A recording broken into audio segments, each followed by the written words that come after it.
अच्छा, इसमें एक और चीज़ है कि मैंने जब अपनी ज़ाती कंपनी स्टार्ट की और हायरिंग करनी शुरू की, मुझे तब जाके समझ लगी आहिस्ता आहिस्ता कि जब मैं जॉब करता था ना, मुझे सीवी में ये लिखना चाहिए था।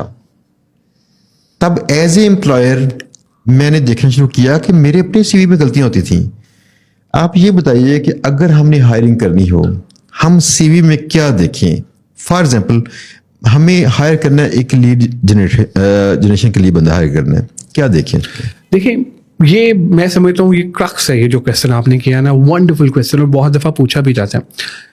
आप लीड जनरेशन को जब हायर करेंगे ना, तो सबसे पहले आप उसकी अचीवमेंट्स देखेंगे, सीवी के अंदर अचीवमेंट्स क्या हैं। अनफॉर्चुनेटली उसने देगों वाली तस्वीर लगाई होगी, उसने डोली वाली तस्वीर लगाई होगी, और एक दोस्त दूसरे दोस्त के साथ बोटी खा रहा होगा, और वो तस्वीर आपको उसकी मिल जाएगी सीवी के अंदर, लेकिन ये अचीवमेंट नहीं मिलेगी। उसको ये चाहिए कि अगेंस्ट लास्ट ईयर वो कितनी लीड लेके आया, कितने परसेंट उसने ग्रोथ दी कंपनी को, क्योंकि वो देखे ना, वो लीड जनरेटर ना, उसका काम है वो बिजनेस लेकर आया ना, फिर उसने आगे डील्स मैच्योर कराई होंगी। अच्छा, ये चीज उसने नहीं लिखी सीवी में। अच्छा, फॉरगेट द एक्सपीरियंस। आप ये बताइए कि फ्रेश को हायर करना हो, हम क्या उसमें देखें?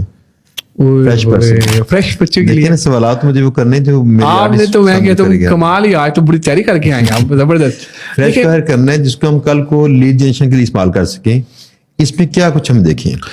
देखिए, फ्रेश को हायर करना जो है ना, पहले लोग समझते थे कि यार ये बड़ा आसान काम है। मेरे ख्याल में ना, फ्रेश को हायर करना थोड़ा मुश्किल है। एक्सपीरियंस बंदा जो है ना, वो ज़रा हो जाता है, क्योंकि फ्रेश बच्चे के पास ना अपॉर्चुनिटीज़ काफ़ी ज़्यादा हैं। वो फ्रीलांसिंग भी कर रहा है और वो नौकरी भी करना चाहता है, तो उसके एटीट्यूड के भी मसले हैं और उसके इश्यूज हैं, क्योंकि उसके पास ऑप्शन ज़रा ज़्यादा है। तो मेरा ख्याल है कि जब आप फ्रेश बच्चे को रखें, तो आप एक तो उसमें ये देखें कि उसमें उसकी पर्सनैलिटी कितनी कंपोज्ड है, आपने वो देखना है। फिर दूसरा, मुझे लगता है कि उसमें आपको सब्र चेक करना चाहिए। आप सब्र चेक करने का तरीका ये है, जो कि अक्सर हम एचआर वाले करते हैं, हम उसको इंटरव्यू में ज़रा वेट करवाते हैं कि यार आधा घंटा ज़रा देखें, फिर कैमरे से देखते हैं वो क्या करता है। आप यकीन माने शुदा सब, वो टिकटॉक देख रहा होता है, वो इंस्टाग्राम पे चीज़ें चेक कर रहा होता है, इंटरव्यू की तैयारी नहीं कर रहा होता, मतलब वो सारी चीज़ें उस तरह से है। तो ये मसले मसाइल हैं। पहले मुझे लगता है ये है कि वो कंपोज्ड होना चाहिए, आपको ये चेक करना चाहिए। अच्छा, बहुत सारे ऐसे साइकोमेट्रिक टेस्टिंग आ चुकी हुई है शहजाद साहब, जिसके थ्रू आप पूरा प्रोसेस करके आप देख सकते हैं कि यार हम इसको पूरे प्रोसेस से गुजारें, तो उसकी पर्सनालिटी का जो एक लेवल है वो आपके सामने आ जाता है। वो आपको बता देते हैं कि क्या है कंपोज्ड, कंसिस्टेंट और ऑनेस्ट। ये 3 KPIs हैं। जब मैं रखता हूँ किसी फ्रेश बच्चे को, तो मैं ये इसके अंदर जरूर देखता हूं। ऑनेस्टी कैसे चेक करें सीवी से? हाँ, ये भी बड़ा जबरदस्त क्वेश्चन है कि ऑनेस्टी जो है वो कैसे चेक की जाए। अच्छा, मैं अभी पिछले दिनों एक वीडियो देख रहा था, वहाँ से मैंने एक आइडिया पिक किया। तो वहाँ से ना, वो एक सिक्योरिटी गार्ड है, तो वो कैंडिडेट्स जो है वो आते हैं, तो सिक्योरिटी गार्ड क्या करता है, वो ना घड़ी फेंक देता था वहाँ पे। तो वो घड़ी फेंकता था, तो वो कैंडिडेट जब गुजरता था, तो वो उसको पैसे फेंकता था, तो उसको कैंडिडेट गुजरता था, तो वो कहता था कि मैडम ये आपके पैसे हैं। अच्छा, मेरे पैसे? वो 1000-2000 थे, वो ना उठा के अपने पास रख लेते। तो वहाँ से ये चेक हो गया। हमें there are lot multiple example. अच्छा, फिर एक दफ़ा एक कैंडिडेट, इसी तरह 3-4 कैंडिडेट्स आए, उन्होंने अपने पॉकेट में रख लिए, तो आपको अंदाजा हो गया कि यार ये डिसऑनेस्ट है। एक बंदा आया, वो उसने कहा कि सिक्योरिटी गार्ड ने फिर वही किया, उसने कहा यार ये पैसे आपके हैं। उसने कहा अच्छा नहीं, मेरे तो नहीं है, मैं तो ये था ही। उसने कहा ये 10,000 का नोट है, आपका है।